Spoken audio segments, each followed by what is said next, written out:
3, 2, 1, count!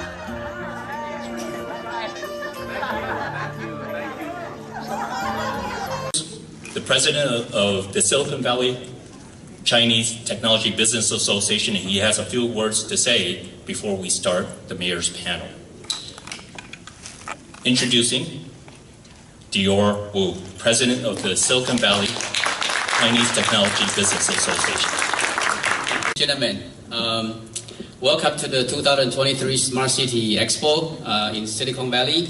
My name is Dior Wu. I'm the president of SVCTVA and also the board director of SVCACA. So this event is put together by both local technology association.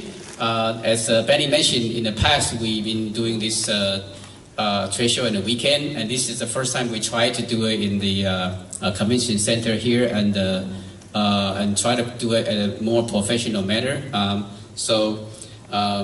I'm here to really happy to thank you that you're able to attend. This expo is a very unique opportunity for everyone to discover the latest innovation and trend in technology related to smart city. You will also get to meet and interact with some of the local government officials, city manager, CIOs, and leading experts in the field.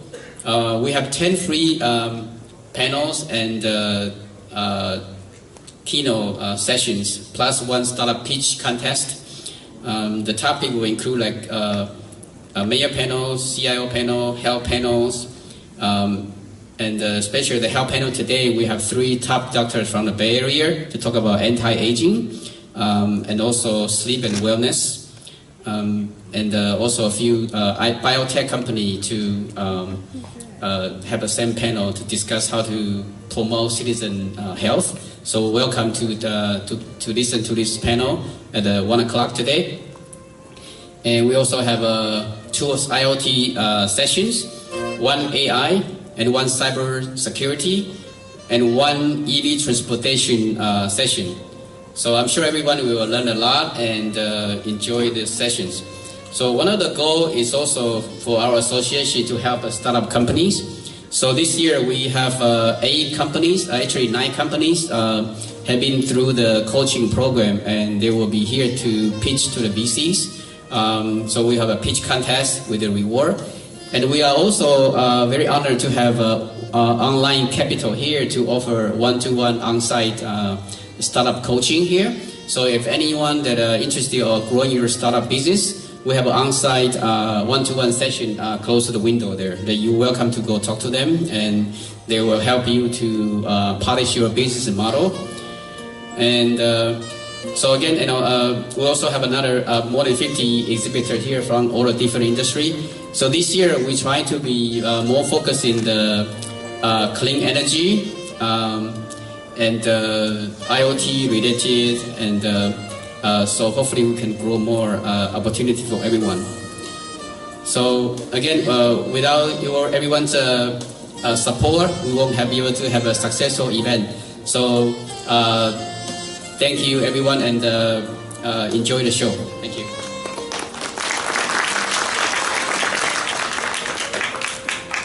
Former City Councilman for the City of San Leandro. I served from 2013 to 2020, and currently I serve on the Oraloma Sanitary District, which my moniker on that is we're number 1 in the number 2 business.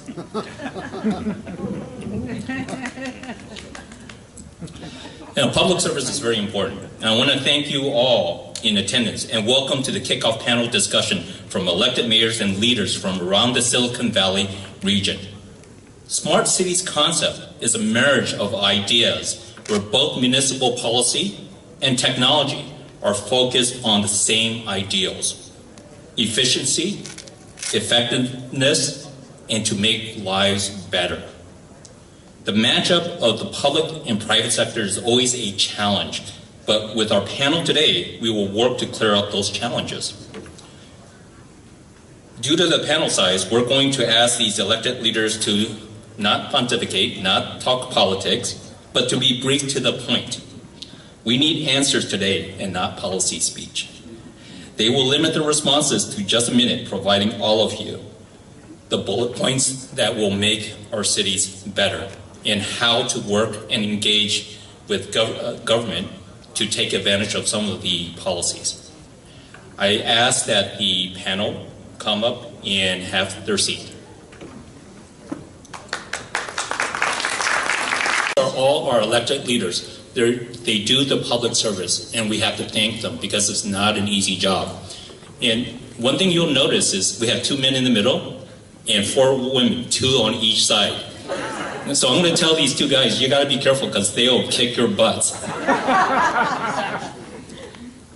So no pressure.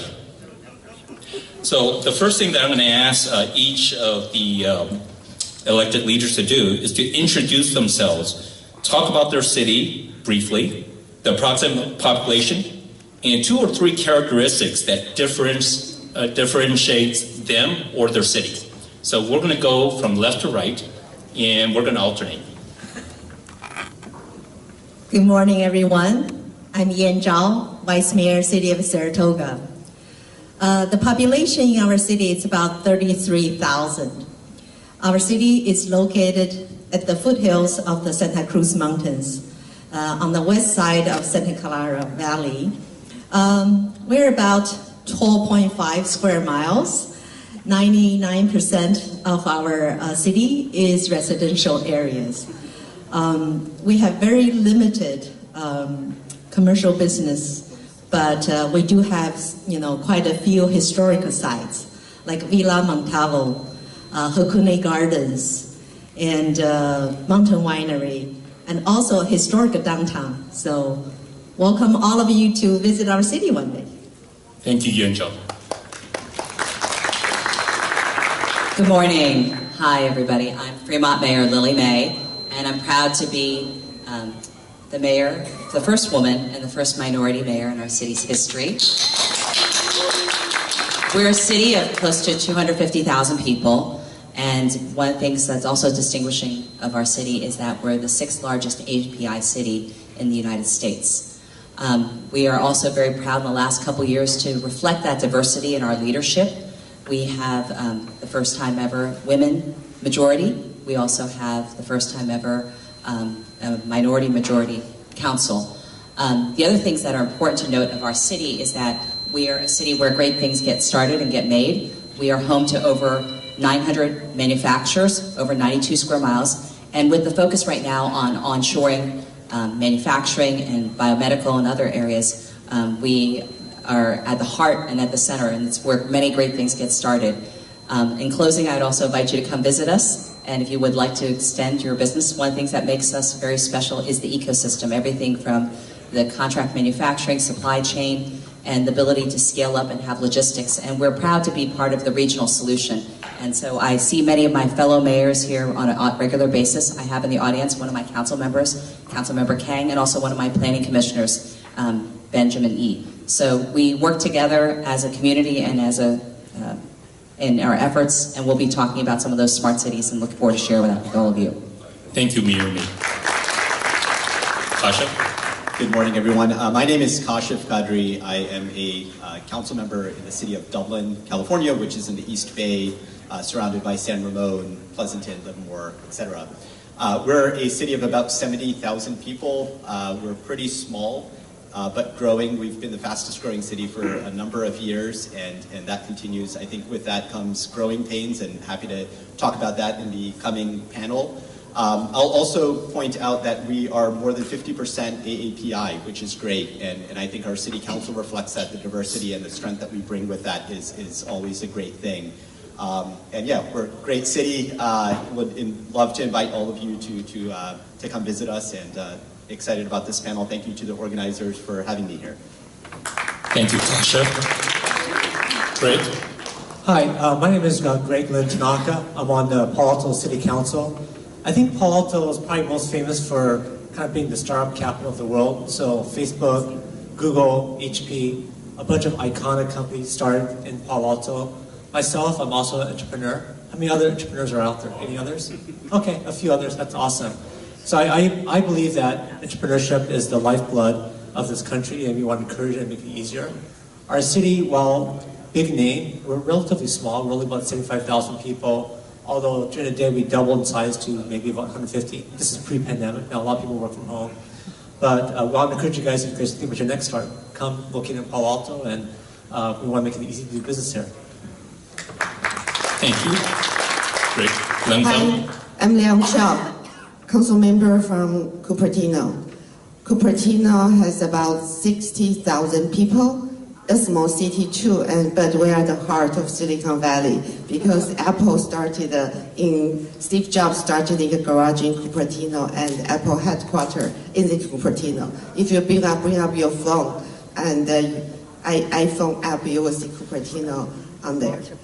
And so we are a city that's known for its highly educated population. And I think there are statistics that we have the most masters and PhDs in the city, but besides degrees, I have seen commissioners who come to interview with bachelors, but they are VPs at the executive level at companies. So Cupertino has been pretty advanced in our technologies. I myself is a software engineer, and I have been designing, optimizing hardware, and now I'm working for a startup, less than 20 people. Well, now we have reached 20 people in the startup. So technology and how to apply that is in the forefront of my heart, and I'm looking forward to sharing with you. Thank you, Lydia. Thank you.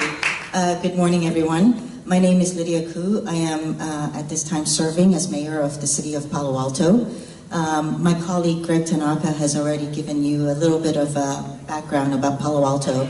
But the city of Palo Alto is actually quite small. It's about 25 square miles, and 1/3 of it is actually open space and preserves. So we have actually about 37 neighborhood parks, and so I have to give that as gratitude to many of our visionaries, past council members, who have really looked at how the city is planned out in order to make sure quality of life and living is good in Palo Alto. As Greg had mentioned, that we are considered as the beginning of tech, but we are also a city with a lot of historical factors. One of the facts is the former Fry's building. I'm sure many of you know of it. It's on Portage Road. It has closed, but that building once upon a time was the cannery that was started and founded by Thomas Fung Chu, who was one of 3 canneries in the entire America. So that is a huge feat, and I'm proud to say that our Chinese roots are also, which is what helped Palo Alto develop. Thank you. Hear me, and we're going to just go down the panel, and then the last person to answer will be Yan Zhao. Mayor May, and I'll repeat the questions as necessary to each of the panelists. The pandemic identified some serious gaps nationwide in the digital divide. While our cities are all part of Silicon Valley, the pandemic proved that the digital divide is a significant issue in the nation's most technologically advanced region of the country. What did you discover about the digital divide, and what policies have been moved forward to address the digital divide in your city? Sure. So our city is one that has a lot of technologies and has been recognized by Verizon as being one of the most connected cities, which has really helped us in this pandemic moment when many people adjusted and had a new work life and studies in terms of being able to have access remotely. But even in a city that's well connected, we realized that there were still gaps. And that's one of the things at the federal and state level we've been trying to address. It also created this opportunity for us to create a broadband master plan and also to work with local service providers to see how we can be able to better implement. One of the things that is also a strength was we have an ongoing relationship with our school districts. So looking at ways that we can help them implement strategies. And I know that many of you saw articles out there that said people were standing, or children or students were working in Taco Bell parking lots or other places, and we don't want that. So one of the things that we also were forward-looking is taking advantage of this infrastructure opportunity to then ask for funding from our Congress member and having earmarks. So in particular, we focused on 6 areas of our city to create better synergy for our community. We were originally 5 small towns that came together, and my background also is in networking, and I used to work around the corner from here at 3Com many years ago as their worldwide sales controller. So having this connection is really important. I think that that's what we noticed, is how can we deliver better equity and access and affordability in how we implement these processes. Kashyap, do you need me to repeat the question? I think I'm good. Good, thank you. Appreciate it. So I'll say, the pandemic hit all of a sudden, and being in the community services business, right? A community service where we're providing various services to citizens, to residents of Dublin, to businesses in Dublin. There was a huge paradigm shift, right? Everything went from in-person to online, and the city wasn't quite caught up, right? And so being able to access City Hall 24/7 was a big initiative that the city of Dublin undertook. Things now, right, the repercussions of that are that we're able to do quite a bit of work that would have been in person online. Things like permits and business licenses and things like that can be done online, and we continue to iterate on that. Definitely taking the technology, sort of agile methodology of iteration and improvement. I'll say another area which was affected by COVID was around our city council meetings and other planning commission meetings, things along those lines, going from in-person to online, being able to accommodate Zoom. And I think one of the outcomes of that is just better accessibility, right? More people are able to attend our meetings now that they're online as well as on TV as opposed to just in person. Also the notifications, right? There was a lot of emergency news going out, and changing protocols, changing news, and being able to use our smartphones to get those alerts, being able to get that information through text messages as opposed to just email and website was a huge change. And I'll say that continues, right? We've made improvements in terms of website accessibility and search. That's going to continue, kind of future looking. That's going to be things like AI chatbots to be able to service the community in a better way. So lots of moving parts on the technology side, and I think ultimately that really helps our residents and businesses thrive. Great question. So the pandemic was actually pretty profound for our city. As I mentioned earlier, Palo Alto during the night is about 75,000 people. But during the day, pre-pandemic, we used to double. We used to go to like 150K people. So our city literally doubled in size. And when I got into council, so I got elected in 2016 and started serving in 2017, the number one issue was traffic and parking. Everyone was all freaked out about too much traffic, too much parking. And what had happened, as we all know from the pandemic, is that a lot of us work from home. In fact, a lot of the people at our companies in our city work from home. And people are maybe only working, either they're fully remote or they're only coming in maybe 3 days, 2 days a week. And so one of the big impacts we had was the traffic and parking problem kind of went away because people aren't coming to our city. While you might think that's a good thing, the bad thing is our retail has just been hammered, right? And maybe some other cities as well, but especially Palo Alto, because we relied on so many of the workers to come to eat and shop in our city.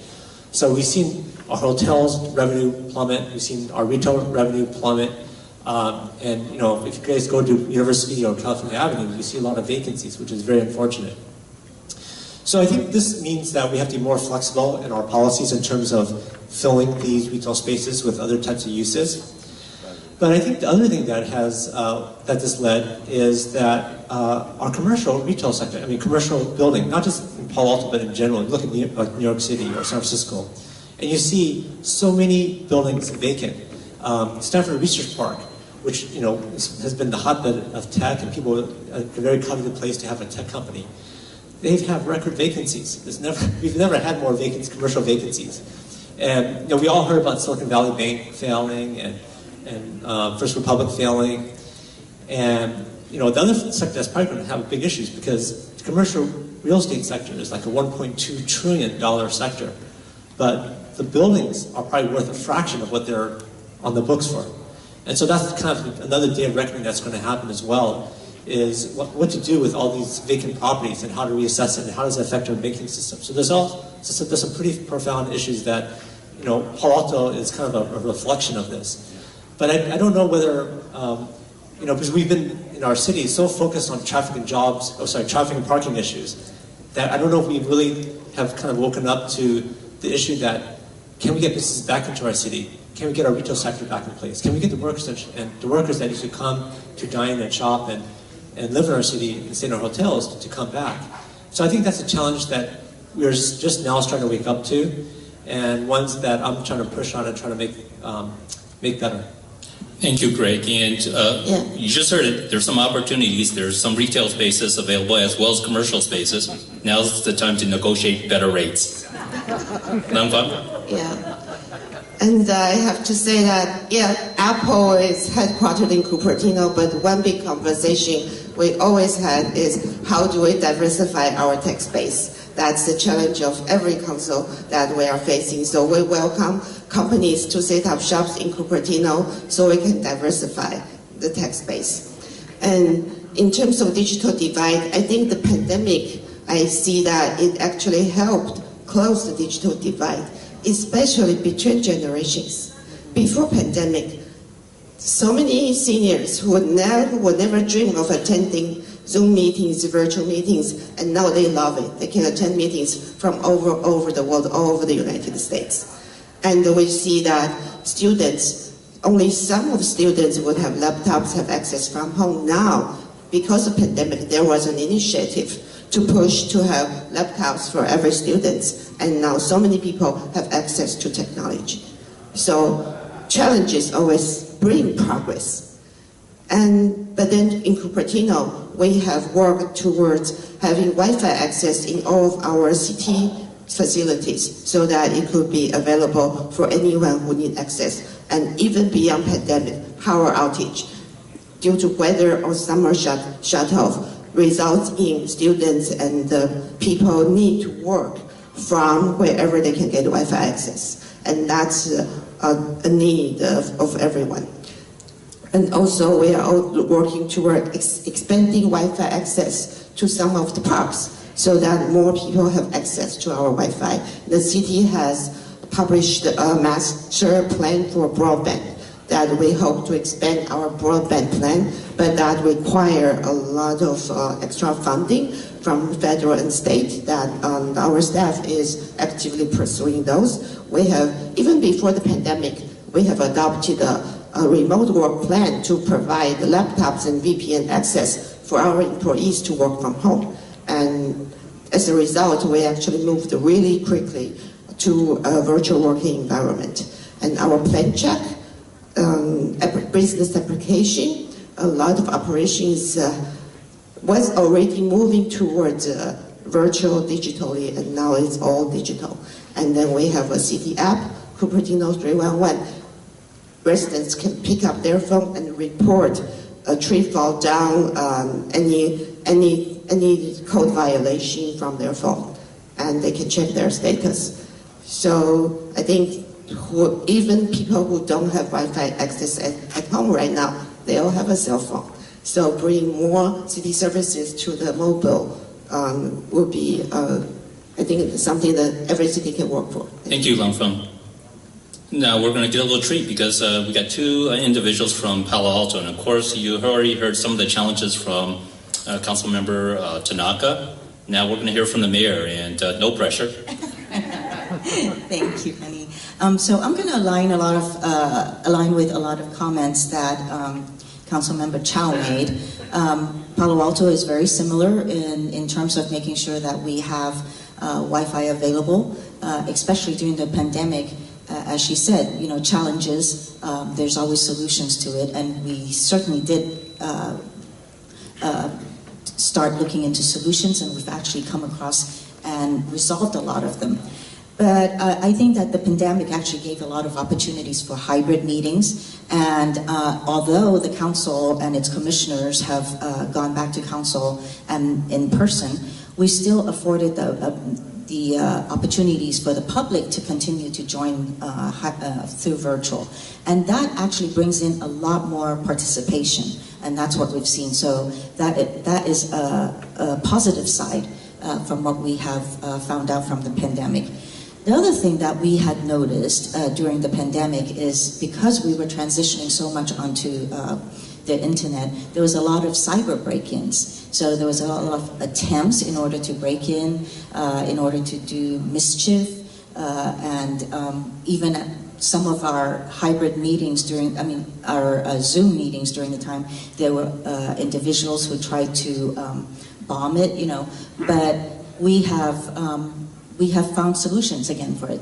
So there are many things that has been identified in order for us to find solutions. So thank you. Thank you, Mayor Ko. Yan Zhao, you know the question. Yes, that's a good question. Like many communities, the discussion is more about the need to ensure that the residents can continue have access to city services during pandemic, since the in-person services suddenly halted. In Saratoga, the most significant issue that we experienced as a city was learning how to implement new technologies and integrate them into our daily operations. Luckily our community members seamlessly adopted the new technologies, from virtual council meetings to online permitting. So even today, after the pandemic is over, community members can continue to participate council meetings online and get services online. So this is actually good things come out of the pandemic, new technologies, and more widely acceptable now in the city. Thank you. Now I'm going to change up on this question a little. The question was, what business opportunities are available to expand broadband access in your city? We have a lot in the audience who are entrepreneurs. But I only want one answer from each of you, just to keep it efficient so that we don't hear the same thing over and over again. Kashif? I'll say a big thing within the city of Dublin is resiliency. Right? So there's a lot of areas within Dublin on the hills, and anytime we have power outages, broadband goes out, and there's not a whole lot of 5G, 4G, or even LTE coverage. We need solutions for that, so put those thinking caps on. Absolutely, yeah, and I'll leave it at that. Great. One. Yeah, so I think resiliency is actually really important. For my own house, because my own company, we went fully remote, fully virtual. And so having a good connection really matters. And so not only do I have Comcast, but I have AT&T as well, because I need the backup. So I have a little router there that basically would auto switch in case something fails. And when both are working, I get faster speeds. But ideally, we should just have we shouldn't have to have this redundancy. We should just have something that stays up all the time. So yeah, I think really the way to encourage more broadband is to make it easy to do broadband in our city. So whether it's the cell phone towers or whether it's laying cable, like fiber cable, but we got to make the process a lot easier so it's not so arduous. Right now it's very arduous to try to get better broadband in our city, and I want to kind of smooth that out because otherwise, you get these flaky connections, you don't have the competition. But competition is how you actually make the service better. So what we just heard from Greg is challenge your government to make the services easier. Langfang? So the city already adopted a plan, broadband master plan to connect all the city facilities, but it's costly. So we are actively pursuing grants, and then we need everyone to help advocate to the government to allocate funding. But at the same time, I see that there are also there are certain companies that dominate the broadband. Even 5G, 4G rely on broadband to be connected. So we need to provide more fair access for all the companies to compete fairly, so that way I think would bring in more access. Thank you for that. Lydia? We need to work collaboratively as cities even, because this is a state matter. So I think that if the cities join up and collaborate, I think there would be a lot of opportunities and resiliency. I love that word, multi-agency partnerships. We're having fewer and fewer choices because I think a lot of the answers are given, but then let's see if we can get 2 more new answers. Yan Zhao. Thank you. So as many of you know that Saratoga is one of the kind of semi-rural cities in the Bay Area. So even though we're in the heart of Silicon Valley, but we often hear complaints from our residents that there's no broadband access because remote areas. So I'm hoping, more providers will take up this challenge, and the potential of the broadband market in the city and bring more services to our city. So what we just heard from Yan Zhao is that we need folks to be in this space to provide more broadband access, whether it's public Wi-Fi as we heard, or basically services that are affordable to everybody. Mayor May? So I'll try to wrap it up a little bit with this. I think one of the best opportunities for those who are service providers or solution vendors is looking at every city has, like for example, right now, many cities have gone through the process of updating their housing element plans or their master park plans or their capital improvement projects right now. And so when you look at those, it's about how we tie that in together that you may not have thought of. A good example for our city is that we have smart street corridors. And so we have made the implementation, whether it's the lighting for the LED, for the safety of the pedestrians, so our city got brighter, not just the people. And things like traffic signaling, because many people, I think in the audience have at one point or another perhaps struggled with getting to and from points.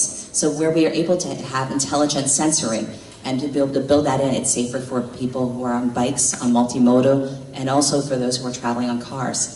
And so looking at those types of ways and opportunities to tie them into every city has different plans that they're working on. And those are all opportunities where people as solution providers and service providers can look at implementing some of their technology and ways to be able to better serve our communities.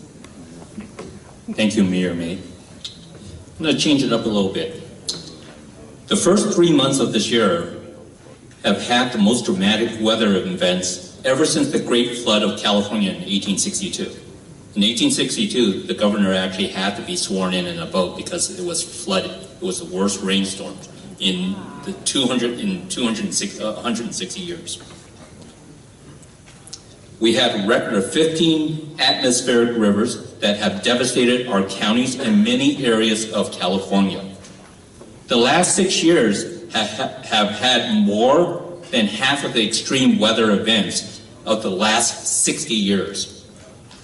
Every city has to prepare a climate action plan, and we likely need to amend those plans as a result of this year's storms. What policies need to be amended in your city's climate action plan, and what business opportunities does this present to the public? It's a really good question. So in our city, we have several creeks in our city, and to me, a city like Palo Alto, or for that matter, any of the cities represented today, we're a relatively well-off area, and to have flooding is inexcusable. We, as was said earlier, we are a government. A city is a service organization for the people, and there should be no reason why, in this day and age, we can't prevent flooding. I think a lot of it's caused because it's hard, because maybe a creek, we share jurisdiction. But we need to get over these kind of issues and really make sure that the creeks are cleared so that there isn't flooding. Because it really shouldn't happen. I mean, technically we know how to do it. It's just a matter of willpower. So we need to make sure we have the willpower to make sure that there is really no flooding, because loss of property, damages, it's just not right. We shouldn't have it here. I think the other thing that we should think about is, we're also facing this kind of drought, which is kind of crazy. Like we have this record flooding, but we also have this drought. So you look at the Colorado River, it's become like a little trickle of water now. And the other big issue that we face is water storage. And I think not enough is being done here. So we, in general, actually get enough rainfall, even during dry seasons, we get enough rainfall. But the big issue that we have is we have nowhere to store it. And as the weather gets warmer, our snowpack, which has typically been a water reserve, is now kind of melting too quickly, or not even becoming snow. So we also have to think about how do we store the water so that we could use it in times when we have a drought. And this also leads to the issues of, well, how do we use it more efficiently on our farms, but that's a different topic. Thank you, Greg. Langfang. Thank you for the question. So, during the pandemic, our city, a large part of our city, I mean not pandemic, the storm, a large part of our city had power shut off. Our city hall has to be on the power generator for 2 days, and then we have to make sure that we provide areas for people who don't have power at home. They can still come and get power. However, fortunately, we did not experience a lot of flooding. This is all because of good planning by the city staff. They went out ahead of time to clean a lot of the storm drains so that they are not clogged up.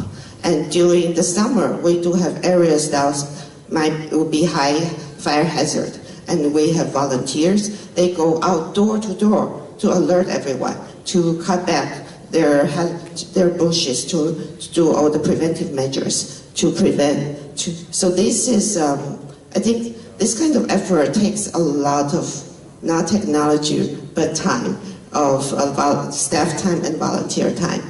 And so I do wonder, could there be technologies that can help to deploy this kind of things that can reduce the amount of human time involved? And another thing that we have done, when I was talking about Wi-Fi access, we also extend Wi-Fi access to intersections, because we will have a lot of accident detection sensor technology and license plate readers at intersections. We have piloted also air pollution sensor. So this kind of sensor technologies are something that I think many cities will be looking at. So if businesses could bring good solution, that would be helpful. Thank you, Langfang. Let's go ahead and Lydia.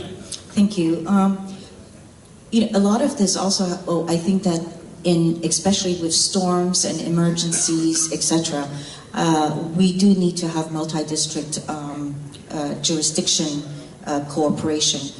For example, Palo Alto owns its own utility company. So one of the highest priority during the storm was to ensure the residents and the businesses continue having their power, electricity. And so there is an opportunity for us to support nearby cities as well. That's one thing. But also, I believe that when I was talking to one of the vendors over here, CEWS, I think it's CEWS, it was very impressive. They are offering a public-private partnership in a way.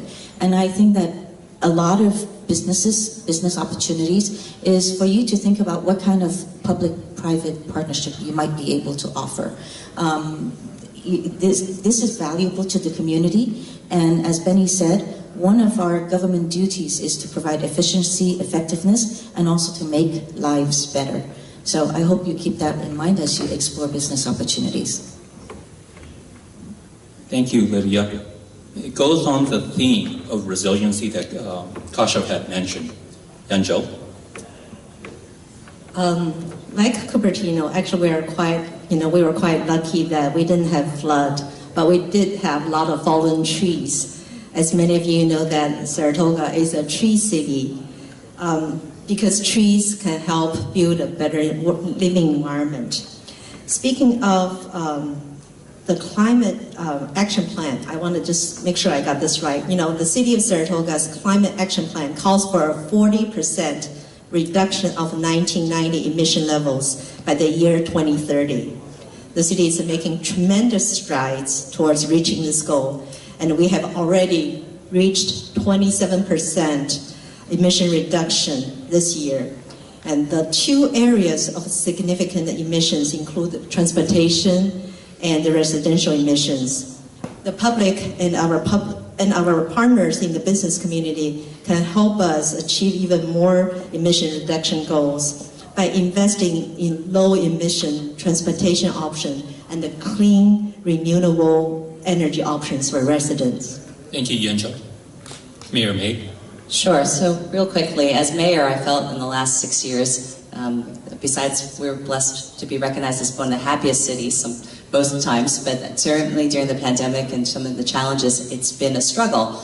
But some of the things that we can do to implement our climate action plan, which we're actually on our second version, and we've been fortunate enough as a city to be recognized as the largest green city by League of California Cities in terms of the platinum level, in terms of some of the policies that we've implemented. And one of those policies I think we talked about is service, especially in the moments where we're struggling, be it a flood, apocalyptic skies or fires, or we even had snow this year in our city. So looking at how we handle these responses, we've been very proud to implement a lot of the technology. We believe in piloting and pioneering that. So what we have is not only do we use solar in our fire stations in the case of a natural disaster, we also have stored it, and so that we can actually island and go off-grid.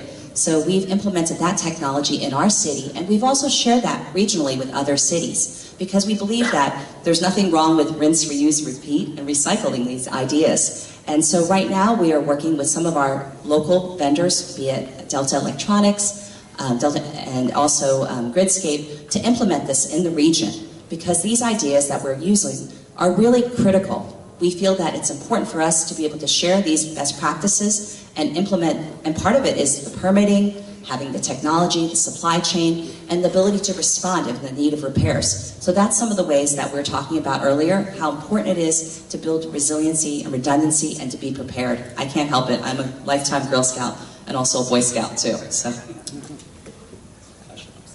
Kashif, I just want to let you know that I know that the presentation of your climate action plan was actually in 2020, and it's 150 plus pages. I read all of it, so no pressure. Very nice, thank you, Benny. So I'll say, when we're looking at what happened over the past 3 months, 4 months in terms of weather, it's every indication points to climate change is real, right? As a scientist, I can certainly attest to that. I'll say we were able, as a city, we were able to leverage a lot of the communication methods that we had in place through the pandemic and reapply those to flood, and making sure that residents were aware of various services that we had available in terms of sandbags and things like that. Alert residents early, right? And we applied the same techniques during the floods, or same techniques, excuse me, during the fires, when we had the high winds and the power outages. So I think communication was absolutely critical, and then prompt service. A few other members mentioned, creek cleanups and things along those lines, more on the prevention side of things. Going back to your question around the climate action plan, I'll just mention 3 things very briefly. One is an over-reliance on fossil fuels and trying to move away from greenhouse gases, right? And that's in the form of clean energy, which was mentioned previously. And we have some plans in place for that in terms of our city buildings moving towards solar and less reliance on those fossil fuels. And then the third is around connectivity in terms of transportation, right? So we are a very car-centric society, and moving away from that is really critical. Looking at autonomous vehicles and trying to do more carpooling in addition to the bus and BART type services. We got two things left, right? But then there's one question, and I'm going to let the panel address issues that they want to address. But then the last question, and it's a very important question because I think we've heard some of the themes here today. And certainly Mayor Cole from Palo Alto also mentioned public-private partnerships, but it plays into this. Municipal policy is not enough to address the funding challenges needed to move our cities forward with innovation. We need federal and state funding to move us forward. So my question is, what advocacy have you done for infrastructure and innovation to address the needs of our public? And how does that translate to business opportunities for the public? Obviously, public-private partnerships are a tool, and it's a very valuable tool. But let's focus on the question. So, Cupertino was fortunate last year that we received grant through our assembly member to fund bridge construction for a bridge that's over 120 years old. And also we received funding from Congressman Wakana for a library expansion project, and we received the county funding for inclusive playground.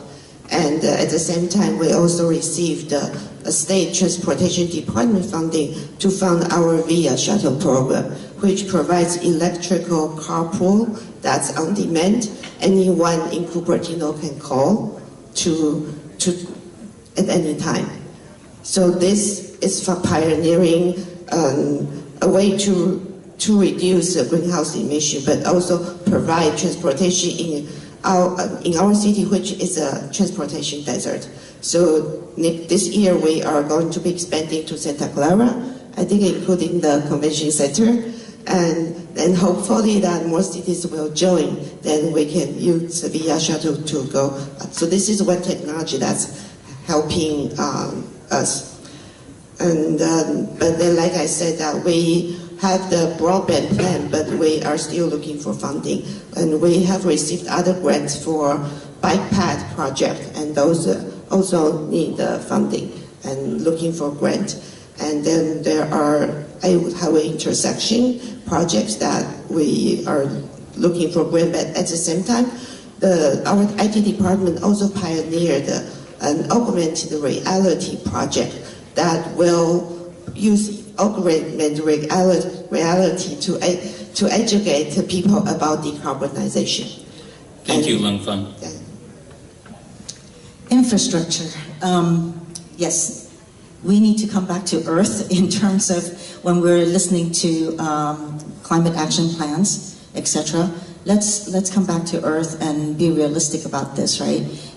With the climate action plan, a lot of us are talking towards electrification.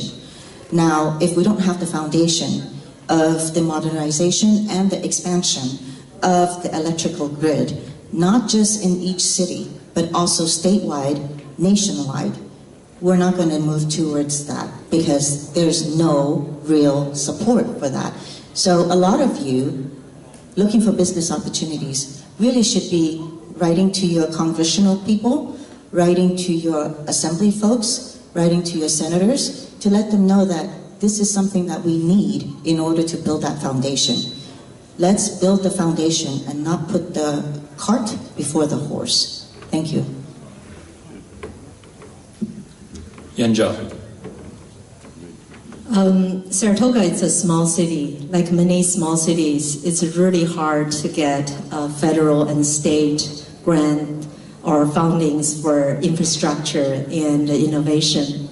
However, we are part of several regional bodies, such as the Silicon Valley Clean Energy, which is encouraging, investment in new technologies like low-cost battery storage systems that can be widely, deployed for all homes in the Bay Area or in the nation. So I think it's important that we work, as collaboratively and as a body to together. Hopefully, we got more new technology, new fundings from a federal or state government, and so we can move forward. Mayor May, you and I served on the National League of Cities. We worked on Rebuild With Us, which became Build Back Better. I'm really interested in some of your comments. So I was going to say, first off, for advocacy, it doesn't require you to be elected to make that difference. I started off being a parent in PTA and encouraging our students and our businesses to make their voices heard, whether it's through your local business districts, your chambers of commerce. It's important to get your voice out there. I also take advantage of this opportunity, and I believe that as the mayor, it's kind of, I jokingly tell people I'm the CHO, the Chief Hope Officer, and I'm trying to connect the resources and programs with the needs. And so it's important for us to be able to serve on different advocacy efforts, whether it's with the League of California Cities, National League of Cities. I have never missed a ledge day in 16 years. And I make sure that we're out there writing letters and advocating for these policies, because it's very easy. And having been in management, you look at something and it's in a spreadsheet, it's on a piece of report, and it's just that information that you get. But when you hear from the people who are represented, whether it's the mayor or speaking and sharing the stories, then it translates those policies and those guidelines and the budget to true people's impacts. What does it mean for our people in our communities, their lives, our students, our businesses, and how we struggle and how we reimagine? Right now, it's really critical. I've heard so many of these cities talking about the challenges, and there's blessings and curses for the different size. It's kind of like Goldilocks and the Three Bears. You're never quite the right size. And being a big city, you also have different challenges. Just to let you know, Fremont is actually the 4th largest city in the Bay Area by population and the 2nd largest by land size. So I like a lot of the ideas about transportation, but to deliver those, it really takes a lot more money. And so the big cities often think of us as a small city, and the small cities think of us as a big city.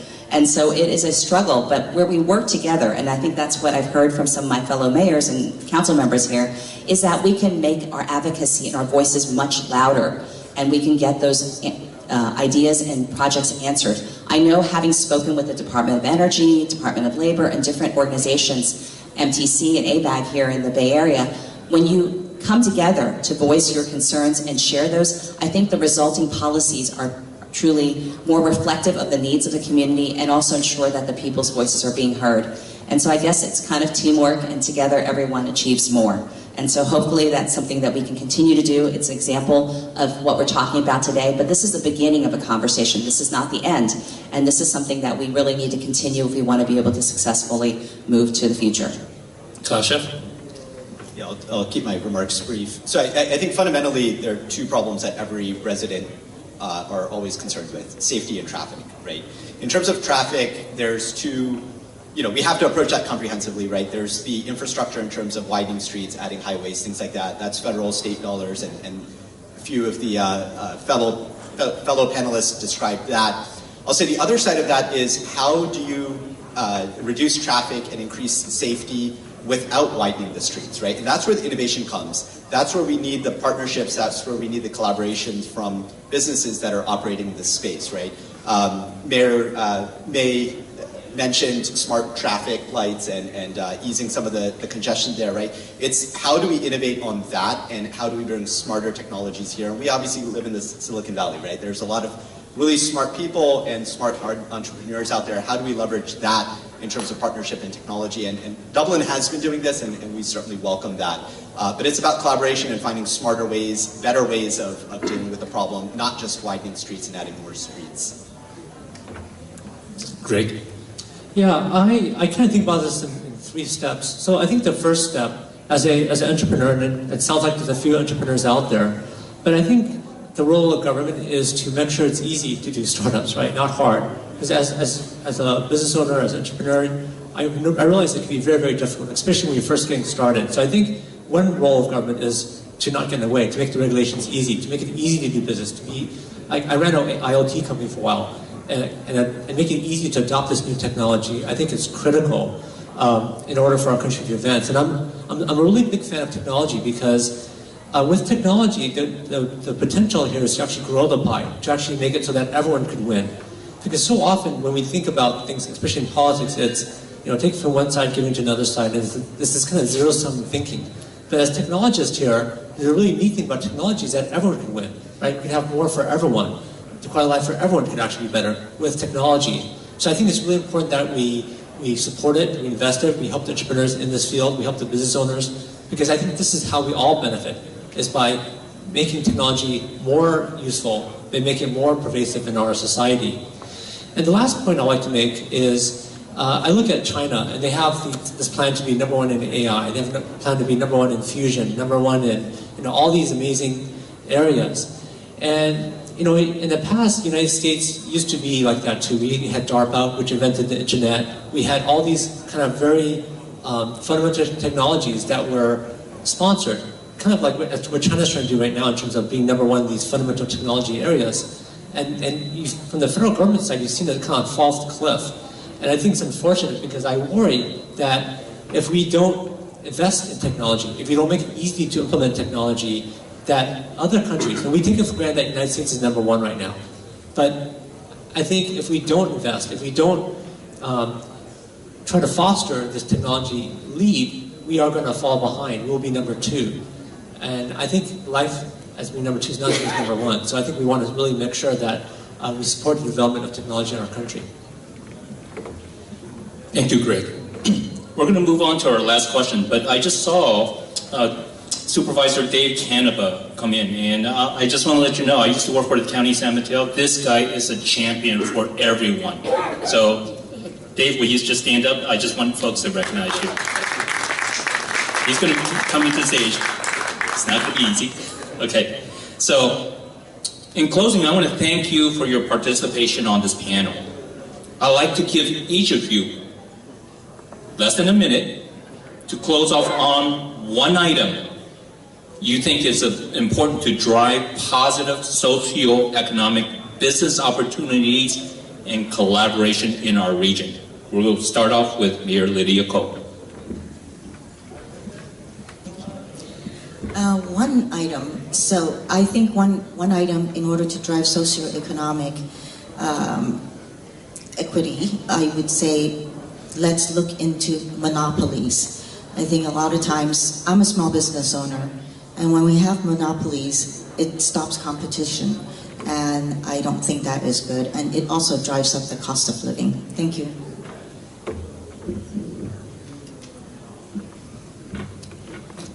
Yen, you're next. Here we're talking, discuss about smart city. When I think of smart city, it's about providing smart services to its citizens, and which can save their time and make their life easier. So it is very important that, we can have them to connect to governments where they can give their feedback to the government as how they want their cities to be. Smart cities relies on a range of technologies like Internet of Things, mobile solutions, big data, artificial intelligence, and blockchain. So I think this is, all these technologies are created and fostered, by our entrepreneurs. So it's important our city provide an environment to promote and to foster this type of a social economic objectives and economic development. So that all the technologies can help us to make a smart city achievable and make our life easier and happier. Thank you. No pressure, but I said 1 minute. So one thing I would say is that we encourage and empower the people of our communities. I think having been in networking, our idea is to be able to bridge the technology and the ideas and to be able to provide a pathway. One of the things I'm also very proud of is we have some of the most startups per capita, whether it's with our youth, with our seniors, with our businesses, or with our community members. It's to be able to provide those forums in where people can have accessibility, reliability, and affordability. And by providing those spaces in our libraries, providing them in our educational spaces, and supporting our local small businesses ourselves as elected leaders and as representatives, is just some of the ways that we can make a better future. Tasha. Thank you again for this opportunity. I'll say just very quickly, we need to borrow from the technology world in this concept of a proof of concept, right? A lot of people, when they come to the city, they bring their problems and they don't necessarily bring their solutions. And I think this is a right paradigm shift, right? We can, leverage our technologists, our entrepreneurs, people that have genius ideas in providing those solutions, try it out as a proof of concept, encourage that through partnership and collaboration, and then decide whether you want to move forward or not. And I think that's the way forward. Great question. 100 years ago, most of us, like 90% of us, would be out on the farm, picking cotton, milking the cow. But look at us now, like only maybe 1% of us actually does farming, right? Probably a lot of us have never been to a farm. And so the quality of life through technology has increased so much that we can sit here, look at our iPhone, be in a nice, comfortable conference. So I think really supporting technology is important. And I think one way to do that is through competition. Making it easy to compete, making it, whether it's something within the government or something in the private sector, I think when there's competition, it brings out the best of everyone. It makes sure that the best technology, the best idea, the best company person wins. So I think that's actually how we make the pie grow for everyone, is by increasing the level of competition and increasing the level of adoption of technology. Thank you. Yes, competition, better, easier business environment. And where do we make that happen? In Smart City Expo. The one item we need to move us forward is a forum like this where we can talk together, figure out solutions for challenges, and move them not only beyond Silicon Valley. Many other cities in the United States need both software and hardware solutions. So this is where we start.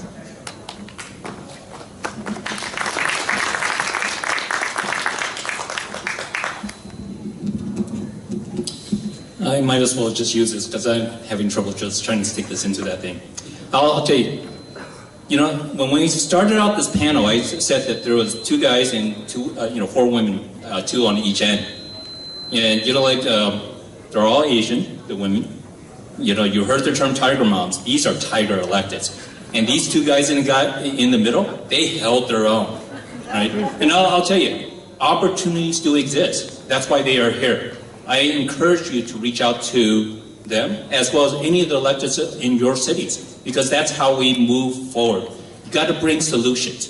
I think Greg said it very well, and as well as Kasha, that often we hear complaints, but we also want to hear solutions. Where do we want to go? And these elected leaders have shown that vision. I encourage you to work more with your electeds for a better tomorrow. I want to thank them.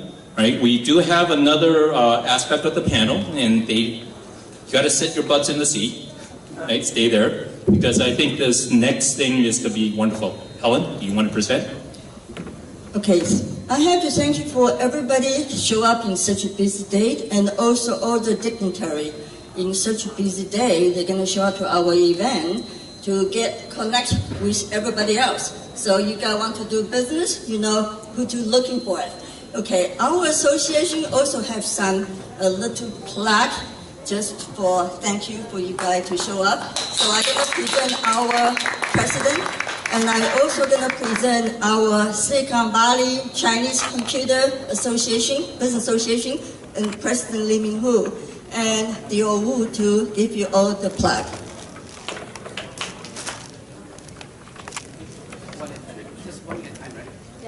You can give, you guys can do whatever you want. It's your